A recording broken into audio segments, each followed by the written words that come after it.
یو ورور کړی دی چې یو زنانه د خاوند نه طلاق وغواړي چې دې ته خلع ویلی کېږي،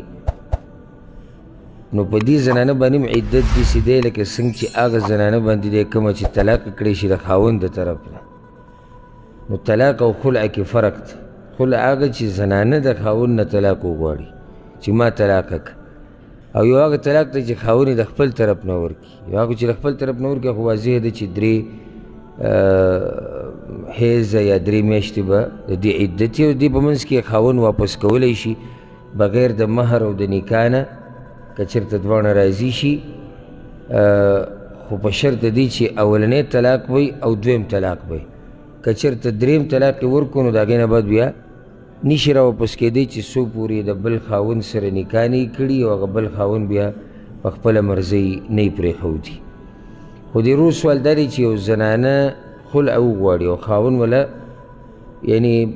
هغه مطالبه پوره کړه، هغې ما پرېږده او خاوند پرېښوده، نو په دې باندې عدت شتي او که نه؟ جواب د دې مسلې دا یاد کوي چې هر هغه زنانه چې د خاوند نه جدا شي، که هغه په طلاق سره جدا کېږي، که هغه په خلع سره جدا کېږي،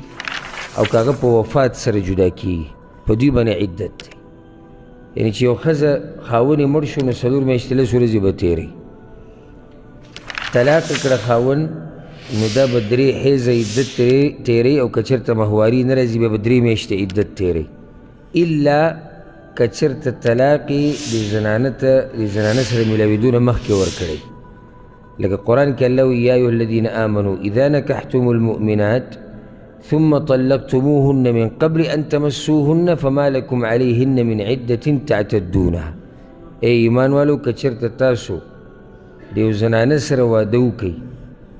او هغه زنانه له بیا طلاق ورکړئ مخکې د دې نه چې تاسو یې مسح کړئ او تاسو ورسره میلاو شئ، یو ځای شئ ورسره، نو بیا په دې باندې څه عدت نشته. یعنې طلاق یې کړه بس وروسته پرې عدت نشته چې دا به 3 حیزې یا 3 میاشتې انتظار کوي. او خلع کې عدت چې دی د صحیح قول مطابق او د دلایلو په رڼا کې هغه ده چې دا زنانه به 1 حیز انتظار کوي، 3 نه 1 حیز. او حدیث کې د راځي عبدالله بن عباس رضی الله عنهما روایت دی چې د ثابت بن قیس بیبي چې کله د خپل خاوند نه طلاق وغوښتو د خپل خاوند نه، او هغه ورله طلاق ورکړو، ازاد یې کړه، نو رسول صلی الله علیه وسلم د ثابت بن قیس ښځې ته امر وکړو چې دا د 1 حیز انتظار وکړي،